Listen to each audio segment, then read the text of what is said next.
Hello hi. അപ്പം നമ്മുടെ ഒരു പുതിയ വീഡിയോയിലേക്ക് എല്ലാവർക്കും സ്വാഗതം. അപ്പം ഇന്ന് ഞാനിപ്പോൾ ഈ വീഡിയോ ആയിട്ട് വരുന്നതിൻ്റെ കാര്യം വീണ്ടും ഞാൻ എൻ്റെ നാട്ടിലേക്ക് തന്നെയാണ്. എന്ന് വെച്ചാൽ വീണ്ടും എൻ്റെ നാടിനെക്കുറിച്ചാണ് വീണ്ടും സംസാരിക്കാൻ വരുന്നത്. ഇപ്പോൾ ഈ വിഷയം സംസാരിക്കാൻ പറ്റിയ സ്ഥലത്താണ് ഞാൻ നിൽക്കുന്നത് കൊണ്ടാണ് ഞാനിപ്പോൾ ഇവിടെ നിന്ന് വീഡിയോ ചെയ്യുന്നത്. നിങ്ങളീ പുറകെ കാണുന്ന റോഡ് ഞാൻ പല പ്രാവശ്യമായിട്ട് വീഡിയോ ചെയ്തിട്ടുള്ള റോഡാണ്. പല പ്രാവശ്യമായിട്ട് ഞാൻ എൻ്റെ നാടിൻ്റെ റോഡിൻ്റെ അവസ്ഥകൾ കുറിച്ച് പറഞ്ഞ റോഡാണ്.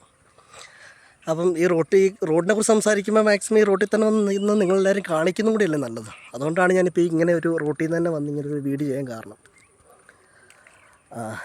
അപ്പം കാര്യത്തിലേക്ക് വരാം. ഇതാണ് നമുക്ക് KC ജോസഫ് MLA ആയിരുന്ന സമയത്ത് പാസ്സാക്കിയ മലയോര ഹൈവേ. ഈ കാണുന്ന റോഡ് ഇതാണ് മലയോര ഹൈവേ. പക്ഷേ ഇന്ന് മലയോര ഹൈവേ അല്ല. ഇന്ന് ഈ റോഡ് ഒരു ബൈപ്പാസെന്നോ എന്തെങ്കിലും പറയാം. ഈ റോഡ് ഇങ്ങനെ കടക്കാൻ തുടങ്ങിയിട്ട് 17 വർഷത്തോളമായി. മലയോര ഹൈവേ ആണെന്ന് പറഞ്ഞ് പണിത റോഡാണ്. നിങ്ങൾ കാണുന്ന റോഡ് നോക്കി, ഇത് മലയോര ഹൈവേ ആട്ടോ. ഈ കാണുന്ന റോഡ് മലയോര ഹൈവേ ആണ്. എൻ്റെ ചേച്ചിയുടെ കല്യാണം 2008 തോന്നുന്നു. കല്യാണം നടന്ന സമയത്ത് ഈ റോഡിൻ്റെ പണിയെടുത്തുകൊണ്ടിരുന്നതാണ്. അപ്പം ഏകദേശം ടാറിങ്ങിൻ്റെ സമയത്താണ് ഈ റോഡ് ഇവിടുന്ന് മാറ്റുന്നത്. ഇപ്പോൾ ഈ കാണുന്ന ഇവിടുന്ന് മാറ്റിയിട്ട് നടുവിൽ താവുന്ന പോലെ വായട്രമ്പ് വഴി അതിലേക്കുണ്ട്. ഈ കുറേ അപകടം നടന്ന വളവ് ഞാൻ മുമ്പ് വീഡിയോ ചെയ്തിട്ടുണ്ട്. കാണാത്തവർ എൻ്റെ നോക്കിയാൽ മതി, എൻ്റെ വീഡിയോക്കകത്ത് നോക്കിയാൽ ഉണ്ട്. ഞാൻ വേണമെങ്കിൽ മെൻഷൻ ചെയ്തേക്കാം, അപകട വളവിൻ്റെ വീഡിയോ മെൻഷൻ ചെയ്തേക്കാം. അപ്പോൾ ഈ കഴിഞ്ഞ ടൈമിൽ പറഞ്ഞു വന്നതെന്ന് വെച്ചാൽ, ഈ കഴിഞ്ഞ ടൈമിൽ ഇപ്പോൾ തീരുമല്ലേ, ഇത് തീരുക, ഈ ഭരണം തീരുക. അപ്പം KC ജോസഫ് നമ്മുടെ സജി ജോസഫ് MLA ആയി കയറിയ സമയത്ത് നമ്മുടെ ഈ റോഡിന് 8 കോടി രൂപ പാസ്സാക്കി. 5 വർഷമാവുന്നേ, 8 കോടി രൂപ പാസ്സാക്കി. ഈ നേരം വരെ ഇപ്പോൾ 2-3 മാസം കഴിഞ്ഞ് ഇലക്ഷനാണ്. ഈ നേരം വരെ ഈ റോട്ടിൽ ഒരു മെറ്റൽ റോഡിൻ്റെ പണി നടക്കും എന്നെങ്കിലും ജനങ്ങളെ കാണിക്കാൻ വേണ്ടി മെറ്റലെങ്കിലും ഇവിടെ കൊണ്ടുപോയിട്ടിട്ടില്ല. വീണ്ടും ഞങ്ങൾ വോട്ട് ചെയ്യും. അതിന് മുമ്പ് KC ജോസഫ് ആയിരുന്ന ലാസ്റ്റ് സമയത്ത് പുള്ളിയുടെ സമയത്ത് ഫ്ലെക്സ് വെച്ചു, റോഡിന് എത്രയോ കോടി പാസ്സായിട്ടുണ്ടെന്ന് പറഞ്ഞു. വേറെ കാര്യമുണ്ട്, MLA ഫണ്ട് MLAക്ക് ഇഷ്ടംപോലെ ഉപയോഗിക്കാം. MLAയുടെ ഇതിനനുസരിച്ച് ഉപയോഗിക്കാം എന്നുണ്ടല്ലോ. എനിക്ക് അതിനെക്കുറിച്ച് വലിയ ധാരണയില്ല. പക്ഷേ എനിക്ക് പറയാനുള്ളത്, മലയോര ഹൈവേ ഈ നാട്ടിൽ കൂടെ തരും എന്നും പറഞ്ഞ് റോഡ് പണിയും കഴിഞ്ഞിട്ട് അവസാനം ടാറിങ്ങിൻ്റെ സമയമാകുമ്പോൾ ഈ റോഡ് ഇവിടുന്ന് മാറ്റിയിട്ട് അപ്പുറത്തേലേ കൊണ്ടുപോയതാണ് വളരെ മോശം പരിപാടിയാണ്. അല്ലെങ്കിൽ പിന്നെ ഇതിലെ പണിയാൻ നിൽക്കരുതായിരുന്നു. ജനങ്ങൾക്ക് ഇതിലെ മലയോര ഹൈവേ തരുമെന്ന് പറയരുതായിരുന്നു. ഇതേ റോഡ് കൊണ്ടതിന് ശേഷം ഈ റോഡ് ഈ ചില സ്വാർത്ഥ താല്പര്യം, എടുത്തു കേട്ടോ, സ്വാർത്ഥ താല്പര്യം, രാഷ്ട്രീയക്കാരുടെ സ്വാർത്ഥ താല്പര്യം, അതും നേതാക്കന്മാരുടെ സ്വാർത്ഥ താല്പര്യത്തിന് വേണ്ടിയാണ് ഈ റോഡ് ഇതിലേ മാറി അതിലേ പോയിട്ടുള്ളത്. ഇതിൻ്റെ അകത്ത് എടുത്തു പറയേണ്ട വേറൊരു കാര്യം കൂടെ പറഞ്ഞു കഴിഞ്ഞാൽ, അതുപോലെ തന്നെ കമ്മ്യൂണിസ്റ്റ് പാർട്ടിയും പോത്തുകൊണ്ട് കവലയ്ക്ക് ഫ്ലെക്സ് വെച്ചേ, ഫണ്ട് പാസ്സാക്കിയിട്ടുണ്ട്, റോഡ് പണി ഇപ്പോൾ നടക്കും, ഓക്കെ. അതുപോലെ UDF ഫ്ലെക്സ് വെച്ചേ, ഫണ്ട് പാസ്സായിട്ടുണ്ട്, ഇപ്പം പണി നടക്കും. ഈ പ്രാവശ്യം പാസ്സായി 8 കോടി എവിടെ? പോത്തുകൊണ്ട് റോഡിന് വേണ്ടി പാസ്സായി 8 കോടിയാണ്. ഇനിയിപ്പോൾ ചോദിക്കുമ്പോൾ പറയുമായിരിക്കും മറ്റേ എന്നാ പറയണ്ടേ, ടെൻഡർ എടുത്തിട്ടില്ല. ഈ ടെൻഡർ എടുക്കേണ്ടത് ആരാ? സാധാരണക്കാരായ വോട്ടർമാരെ ഞങ്ങളാണോ ഈ ടെൻഡർ എടുക്കേണ്ടത്? ആണോ? ഞങ്ങളാണോ വന്ന് ഈ ടെൻഡർ എടുത്ത് ഈ റോഡിൻ്റെ പണി കഴിപ്പിക്കേണ്ടത്? ഞങ്ങളാണോ? അല്ലേ? ഈ ടെൻഡർ കൊടുക്കുന്ന MLAയും ആൾക്കാരും വേണ്ട ഈ റോഡിൻ്റെ പണിയോ ബാക്കി കാര്യങ്ങളൊന്നും ഒക്കെ. ഇത് നോക്കാതെ ടെൻഡർ കൊടുത്തിട്ടില്ല എന്ന് പറഞ്ഞാൽ അതൊരു ന്യായമായ കാര്യമേ അല്ല. അപ്പോൾ ഈ റോഡിൻ്റെ കാര്യങ്ങൾ പ്രതികരിച്ചല്ലേ പറ്റൂ. ഞങ്ങൾക്ക് ഇതുവരെയായിട്ട് റോഡ് കിട്ടിയിട്ടില്ല. റോഡിൻ്റെ പണി പോലും തുടങ്ങിയിട്ടില്ല. കൈ വിട്ടടിക്കുന്ന 1 മിനിറ്റ്. റോഡിൻ്റെ പണി പോലും തുടങ്ങിയിട്ടില്ല. ജനങ്ങളെ പറ്റിക്കണം. ശരിക്കും പറഞ്ഞാൽ എനിക്ക് ഈ നാട്ടിലെ ജനങ്ങളോട് ഈ റോഡ് പോകുന്നത്, ഇപ്പം ഇത് 16-ാം വാർഡാന്ന് തോന്നുന്നു. ഇവിടുന്ന് കുറച്ചങ്ങനെ വന്നൊരു പാലമുണ്ട്. അത് കഴിയുമ്പോഴാണ് 15-ാം വാർഡ്. ഈ 16-ാം വാർഡിലുള്ള 16-ാം വാർഡിലെ ആൾക്കാർ അങ്ങോട്ട് ടൗണിലേക്ക് അവർക്ക് റോഡ് ഓക്കെ. 15-ാം വാർഡിലെ നിവാസികളോട് എനിക്ക് പറയാനുള്ളത് ഒരു അപേക്ഷയാണ്. ഈ പ്രാവശ്യത്തെ ഇലക്ഷൻ ഞാൻ ബഹിഷ്കരിക്കുകയാണ്. ഇലക്ഷൻ ഞാൻ ചെയ്യുന്നില്ല. കാരണം നമുക്ക് തരാമെന്നും പറഞ്ഞ് നമ്മളെ പറഞ്ഞ് പറ്റിച്ചുകൊണ്ടിരിക്കുന്ന ഈ രാഷ്ട്രീയ എന്താ പറയണ്ടേ, അതുപോട്ടെ, രാഷ്ട്രീയ ആൾക്കാർക്ക് വോട്ട് ചെയ്യുന്നില്ല. ഞാൻ നിങ്ങളോട് പറഞ്ഞു, നിങ്ങളിപ്പോൾ LDF ആയിക്കോട്ടെ, UDF ആയിക്കോട്ടെ, BJP ആയിക്കോട്ടെ, നിങ്ങളെല്ലാവരും തന്നെ ഈ ഇലക്ഷൻ ബഹിഷ്കരിക്കണം. നമ്മൾ അവർക്കറിയാം ഇന്ന് ഇവിടെ ഒന്നും ചെയ്തില്ലേലും പോയി വോട്ട് ചെയ്യും എന്നുള്ള കൃത്യമായ അവർക്ക് ബോധ്യമുള്ളത് കൊണ്ടാണ്. കാരണം ജനങ്ങളെ രാഷ്ട്രീയ അടിമകളാണ്, അവർക്ക് ആ ബോധ്യമുണ്ട്. ആ ബോധ്യം ഉള്ളത് കൊണ്ടാണ് അവർ ഈ നാട്ടിലൊന്നും ചെയ്യണ്ട, ഈ നാട്ടിൽ ചെയ്തില്ലേലും വന്ന് നിങ്ങൾ വന്ന് വോട്ട് ചെയ്യുമെന്ന് അവർക്കറിയാം. അതുകൊണ്ടാണ് ഈ നാട്ടിലെ ഈ റോഡിന് ഇങ്ങനെ കിടക്കുന്നത്. ഇതിപ്പം ഇലക്ഷനായി ഇത്രയും 8 കോടി പാസ്സാക്കി എന്ന് പറഞ്ഞിട്ട് ഇലക്ഷനായിട്ട് പോലും ഈ റോഡിന് ഒരു പണി എടുക്കുന്നില്ല. അല്ലേ നിങ്ങൾ ആലോചിച്ചോക്ക്. നിങ്ങൾ ഈ റോഡിൽ കൂടെ സഞ്ചരിച്ച് നോക്ക്. സത്യം പറയാം, കുതിരപ്പുറത്ത് യാത്ര ചെയ്യുന്ന അതേ ഫീലാണ് ഈ റോഡിൽ കൂടെ യാത്ര ചെയ്യുമ്പോൾ. ഇതാരാണ് ഇതൊക്കെ ചെയ്യേണ്ടത്? ഇതാരാണ് ഈ പണിയൊക്കെ ചെയ്യേണ്ടതാരാ? പണി ചെയ്യിപ്പിക്കേണ്ടതാരാ? നമ്മളാണോ? ഈ നാട്ടിലെ വോട്ടർമാരാണോ? ഈ നാട്ടിലെ ഓരോ വോട്ടർമാർ ഇറങ്ങിയിട്ടാണോ ഈ റോഡിലെ പണി എടുപ്പിക്കേണ്ടത്? അല്ലെങ്കിൽ ടെൻഡർ കൊടുക്കേണ്ടതും ട്രെൻഡ് എടുപ്പിക്കേണ്ടതും ഈ പണി മൊത്തം ചെയ്തു തീർക്കേണ്ടതും ഈ നാട്ടിലെ വോട്ടർമാരായ സാധാരണക്കാരായ ജനങ്ങളാണോ ചെയ്യേണ്ടത്? നിങ്ങൾ പറ, ആണോ? അല്ലല്ലോ. അപ്പം ഈ നമ്മൾ പ്രതിനിധിയായിട്ട് നമ്മൾ വിടുന്ന ആൾക്കാർ ഇത് ചെയ്തില്ലേ പിന്നെ ആര് ചെയ്യും? നമ്മൾ ഓരോ ജനങ്ങളും വോട്ട് ചെയ്ത് ഓരോ അവൻ്റേതായ വോട്ട് ചെയ്ത് ജനങ്ങൾ ജയിപ്പിച്ച് വിട്ട ആൾക്കാർ ഇത് ചെയ്യുന്നില്ല എന്നുണ്ടെങ്കിൽ പിന്നെ ആര് ചെയ്യും? പിന്നെ ആരാണ് ഈ റോഡിൻ്റെ പണി ചെയ്യേണ്ടത്? അപ്പോൾ ഇത് റോഡിൻ്റെ അവസ്ഥ നിങ്ങൾ കാണുന്നുണ്ടോ? നടന്നു വന്ന അവസ്ഥ കാണുന്നത് ഒന്നുമല്ല. ഇനി അങ്ങോട്ട് പോട്ടെ, കുറേ അങ്ങ് ചെല്ലുമ്പോഴത്തേനും ഉണ്ടല്ലോ, പോത്തുകൊണ്ട് കാലയിൽ നിന്ന് താവുന്നിലേക്ക് പോകുമ്പോൾ റോഡ് മൊത്തം പോയി കിടക്കും. ശരിക്കും നിങ്ങൾ യാത്ര ചെയ്ത് നോക്കുന്നത്. ഞാൻ ഈ പറയുമ്പോൾ നിങ്ങൾ ചിലപ്പം തർക്കിക്കാനൊക്കെ വരും. ചിലപ്പം എന്താ പറയണ്ടേ, ഈ റോഡിനെ കുറിച്ച് അല്ലെങ്കിൽ ഈ നാടിനെ കുറിച്ച് അറിയാത്ത ആൾക്കാർ ചിലപ്പം പാർട്ടിക്കെതിരെ സംസാരിക്കുമെന്ന് പറഞ്ഞാൽ എനിക്കെതിരെ വരും. അതുകൊണ്ടാണ് എനിക്ക് പറയാനുള്ളത്, നിങ്ങളൊരു വന്നിട്ട് ഒരു സ്കൂട്ടർ എടുത്തിട്ട് യാത്ര ചെയ്യുക. ഈ നടുവി മുതൽ താവുന്ന കള്ളുഷാപ്പിൻ്റെ അവിടം വരെ നിങ്ങൾ യാത്ര ചെയ്യുക സ്കൂട്ടറിൽ. നിങ്ങൾക്ക് മനസ്സിലാവും ഈ റോഡിൽ കൂടെ വണ്ടി ഓടിക്കുന്നതിൻ്റെ അവസ്ഥ. നടുവേദന ഇല്ലാത്തയാൾക്കും നടുവേദന വരും. അത്രയും മോശമായിട്ട് എടുക്കുക. ഇതെല്ലാം അറിയാം, മോശമായിട്ട് വരുന്നതിൻ്റെ കാര്യം അറിയുമോ? അന്ന് ടാർ ചെയ്തതാണ്. എനിക്കത് 2010 ടാർ ചെയ്തെന്ന് തോന്നുന്നു, 2009-10 ടാർ ചെയ്തെന്ന് തോന്നുന്നു. അന്ന് ടാർ ചെയ്തതിന് ശേഷം ഈ റോഡിൽ കൂടെ ഫുള്ള് മെക്കാട് ചെയ്യാമെന്ന് പറഞ്ഞ ആൾക്കാരാണ്. എന്നിട്ട് ഇതിന് മുകളിൽ മൊത്തം പേച്ച് വർക്കാ.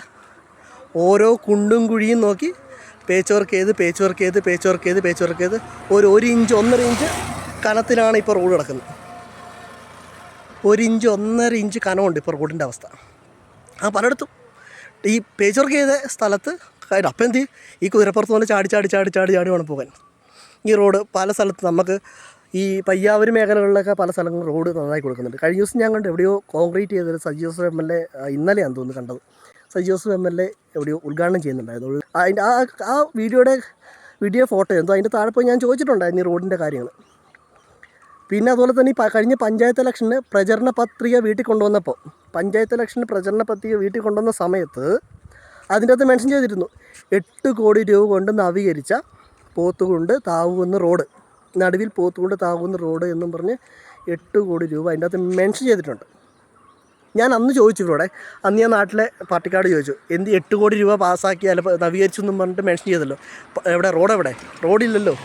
അത് ഞാൻ കൃത്യമായിട്ട് ചോദിച്ചു, റോഡ് എവിടെയെന്ന് ഞാൻ കൃത്യമായിട്ട് ചോദിച്ച കാര്യമാണ്. അപ്പോൾ റോഡില്ല. അപ്പോൾ എനിക്ക് നിങ്ങളോട് പറയാനുള്ളതേ ഉള്ളൂ, രാഷ്ട്രീയം നോക്കാതെ ഇപ്പോൾ കമ്മ്യൂണിസ്റ്റ് പാർട്ടി ആയാലും കോൺഗ്രസ് പാർട്ടി ആയാലും BJP ആയാലും എനിക്ക് നിങ്ങളോടൊക്കെ ഒന്നേ പറയാനുള്ളൂ, രാഷ്ട്രീയം നോക്കരുത്. ഈ പ്രാവശ്യത്തെ ഇലക്ഷൻ നിങ്ങൾ ബഹിഷ്കരിച്ച് പ്രതിഷേധിക്കണം എന്നാണ് പറയുന്നത്. ഈ നാട്ടിൽ നമുക്കൊരു റോഡില്ല, അത്ര വർഷമായിട്ട് നമുക്ക് റോഡില്ല. പറഞ്ഞു പറ്റിക്കുക, ഓരോ പ്രാവശ്യം ഓരോ ഭരണം മാറുമ്പോഴും പറഞ്ഞു പറ്റിക്കുക, നിങ്ങൾക്ക് ഇപ്പം തരും എന്നും പറഞ്ഞ് പറ്റിക്കുക. അപ്പം നിങ്ങളെന്ത് ചെയ്യണം? നമ്മളെ പറ്റിക്കുമ്പോൾ തിരിച്ച് നമ്മളെന്ത് ചെയ്യണം? നമ്മളെ പറ്റിക്കാൻ നമുക്കറിയാം എന്നുള്ളത് കാണിച്ചു കൊടുക്കണം. നമ്മളെന്ത് വോട്ട് ചെയ്യരുത്. എല്ലാവരും ഈ നാട്ടിൽ ഒന്നടങ്കം ജനങ്ങൾ വോട്ട് ചെയ്യരുത്. എല്ലാവരും തന്നെ ബഹിഷ്കരിക്കണം എന്നാണ് പറയുന്നത്. എല്ലാവരും വോട്ട് ബഹിഷ്കരിക്കണം, വോട്ട് ചെയ്യരുത്. നമ്മുടെ പ്രതിഷേധം അറിയിക്കണം. കാരണം ഇത് എനിക്ക് വേണ്ടി ഞാൻ സംസാരിക്കുന്നതല്ല, ഇതെൻ്റെ വീട്ടിലേക്ക് മാത്രം വരുന്ന റോഡല്ല ഇത്. ഈ റോഡ് കൊണ്ട് എനിക്ക് മാത്രം ഉപകാരപ്പെടുന്ന റോഡല്ല. ഈ നാട്ടിലെ ജനങ്ങൾ, ഈ 15-ാം വാർഡ് താമസിക്കുന്ന ജനങ്ങൾക്ക് എല്ലാവർക്കും ഉപകാരപ്പെടുന്ന റോഡാണിത്. പിന്നെ അങ്ങോട്ട് പോയി താവുന്ന അവിടെയുള്ള ആൾക്കാർക്ക് ഉപകാരപ്പെടുന്ന റോഡാണ്. നമുക്ക് ഈ റോഡ് മെച്ചപ്പെട്ടാൽ മാത്രമേ നമുക്കിവിടെ വികസനം ഉണ്ടാവുള്ളൂ. ഈ നല്ല റോഡായാൽ മാത്രമേ ഇതിലെ വണ്ടി വരുള്ളൂ. നിങ്ങൾ മനസ്സിലാക്കണം, ബസ്സുകൾ കൂടുതൽ വരണമെങ്കിൽ, ജനസാന്ദ്രത കൂടണമെങ്കിൽ ഈ റോഡ് നല്ല റോഡാവണം, നല്ല വണ്ടിയാണ്, ആൾക്കാരെ സഞ്ചാരം കൂടണം. എന്നാൽ മാത്രമേ നാട് വികസിക്കൂ. ഈ നാട്ടിൽ കൂടെ കൂടുതൽ വണ്ടി പോകുമ്പോൾ ചിലപ്പോൾ നമ്മുടെ പോത്തുണ്ട് കവലകളിലൊക്കെ ആയിട്ട് പുതിയ സ്ഥാപനങ്ങൾ വരാം. പുതിയ നമുക്കിവിടെ പോത്തുകൊണ്ട് ആകെ ഉള്ളതെന്ന് പറഞ്ഞാൽ ഇബ്രാഹിം കട, പലചരക്ക് കട, പിന്നെ ഇപ്പുറത്തെ പുതുതായിട്ട് ചേട്ടൻ്റെ ഒരു ചെറിയ തട്ടുകടയുണ്ട്, പിന്നെ അവർക്ക് ഒരു ബേക്കറി ഉണ്ട്, പിന്നെ അപ്പുറത്ത് മുനീർക്കയുടെ ഒരു കടയുണ്ട്. ഇതാണ് നമ്മുടെ പോത്തുകൊണ്ടുള്ള ആ ഒരു കട. ഒരു നല്ലൊരു ഹോട്ടലില്ല, റോഡിൽ കൂടെ വരുന്നവർക്ക് ചായ കുടിക്കാൻ പറ്റും നല്ലൊരു ഹോട്ടലോ കാര്യങ്ങളോ ഒന്നുമില്ല. എന്തിന് ഒരു തുണി വാങ്ങണേ പോലും ഇവിടുന്ന് നടുവിൽ പോകണം, കരുവഞ്ചാല് പോകണം, മാലക്കോട് പോകണം. അതാ പറയുക, ജനങ്ങൾ കൂടിക്കഴിഞ്ഞാൽ, ജനസാന്ദ്രത കൂടിക്കഴിഞ്ഞാൽ ഈ സ്ഥാപനങ്ങളൊക്കെ നമ്മുടെ നാട്ടിൽ വരും, നാട് വികസിക്കും. നാട് വികസിക്കും, ജനങ്ങൾക്കെല്ലാം ഉപകാരപ്പെടും. അപ്പോൾ എന്ത് ചെയ്യണം? നിങ്ങൾ എല്ലാവരും ഈ പ്രാവശ്യത്തെ ഇലക്ഷൻ ബഹിഷ്കരിച്ച് തന്നെ പ്രതിഷേധിക്കണം. എല്ലാവരും അവരുടെ പ്രതിഷേധം വോട്ട് ചെയ്യാതെ ബഹിഷ്കരിച്ചുകൊണ്ട് തന്നെ പ്രതിഷേധിക്കണം എന്നാണ് എനിക്ക് നിങ്ങളോട് എല്ലാവരോടും പറയാനുള്ളത്. അപ്പോൾ ഇനിയും കഴുതകളാവരുത്, നമ്മൾ വീണ്ടും കഴുതകളാവരുത്. അവർക്കറിയാം നമ്മൾ വോട്ട് ചെയ്തില്ലെങ്കിലും നമുക്കൊന്നും ചെയ്തില്ലേ പോലും നമ്മൾ വോട്ട് ചെയ്യുന്ന അറിയാവുന്നതുകൊണ്ട് തന്നെയാണ് അവർ ചെയ്യാതിരിക്കുന്നത്. പിന്നെ റോഡ് പോയതിൻ്റെ കാര്യം അന്ന് ഞാൻ പറഞ്ഞ പോലെ തന്നെ ഇതിലെ പല രാഷ്ട്രീയ ഇതിൽ കോൺഗ്രസ് പാർട്ടിയിൽ നിന്ന് ഒരിക്കലും ഞാൻ എടുത്ത് പറയത്തില്ല. ഇതിൽ കോൺഗ്രസ് പാർട്ടിയുണ്ട്, മാർക്സിസ്റ്റ് പാർട്ടിയുണ്ട്, BJP ഉണ്ട്. ഇതിൻ്റെ അകത്ത് എല്ലാവരുടെയും ഒത്താശ കൊണ്ട് തന്നെ, അല്ലെങ്കിൽ എന്തുകൊണ്ട് ഞാൻ ചോദിക്കട്ടെ, ഈ റോഡ് ഇതിലെ കോൺഗ്രസ് പാർട്ടി മാത്രമാണ് ഇതിന് ഉത്തരവാദിയെങ്കിൽ ഈ റോഡ് ഇതിലെ മാറിപ്പോയപ്പോൾ എന്തുകൊണ്ട് മാർക്സിസ്റ്റ് പാർട്ടിയുടെ ഒരാൾ പോലും പ്രതിഷേധിച്ച് കണ്ടില്ല? ഒരു വാക്കുകൊണ്ട് പോലോ, ഒരു ഫേസ്ബുക്കിലൊരു പോസ്റ്റോ, അല്ലെങ്കിൽ ഒരു കവലപ്രസംഗത്തിന് പോലോ ഒരു മനുഷ്യൻ ഞാൻ കണ്ടിട്ടില്ല. അതുപോലെ BJPയുടെ ഭാഗത്തുനിന്നും. എന്തുകൊണ്ടാണ്? ഇവരെല്ലാം ഇവിടെ ഒത്താശ കൊണ്ടാണ് ഇന്ന് ഈ റോഡ് ഇങ്ങനെ അയക്കുന്നത്. ഇവരെല്ലാവരും ഒത്താശ കൊണ്ട് മാത്രമാണ് ഇന്ന് ഇങ്ങനെ അയക്കുന്നത്, അല്ലേ? അതെ, എല്ലാവരും തന്നെ ഇതിൻ്റെ അകത്ത് കൈയുണ്ട്. അല്ലെങ്കിൽ പിന്നെ എന്തുകൊണ്ടാണ് ഇവർ പ്രതിഷേധിക്കുക? അത് പറയട്ടെ. എന്തുകൊണ്ടാണ് കോൺഗ്രസ് പാർട്ടി മാത്രം ഉത്തരവാദിയായെങ്കിൽ എന്തുകൊണ്ടാണ് ഇവർ പ്രതിഷേധിക്കാത്തത്? ഇതിന് ഒരു പ്രതിഷേധ പ്രകടനം പോട്ടെ, എന്നിട്ട് കവല ഇരുന്നിട്ടെങ്കിലും പറയാലോ. അതുപോലും ചെയ്തിട്ടില്ല. കാരണം എന്തുകൊണ്ടാണ്? എല്ലാ നേതാക്കന്മാരും കാശ് വിഴുങ്ങിയിട്ടുണ്ട്. അതിനെ ഒരാൾ പോലും പ്രതിഷേധിക്കാത്തത്.